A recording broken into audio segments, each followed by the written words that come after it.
নমস্কার, আমি ডক্টর রমেশ মণ্ডল। আজকে একটা খুব গুরুত্বপূর্ণ বিষয়ে আমরা আলোচনা করব।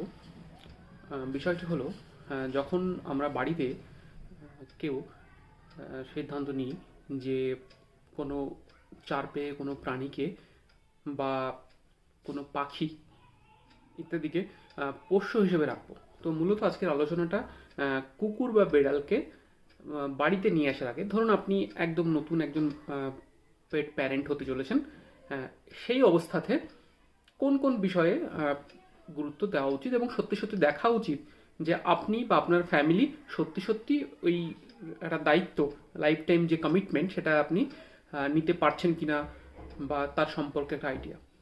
দেখুন, প্রথমে যেটা আমি বক্তব্য সবাইকেই বলি, আপনাদেরকেও বলছি, প্রথমে যে ব্রিডটা আপনারা সিলেক্ট করছেন তার এনার্জি লেভেল, তার বিহেভিয়ার,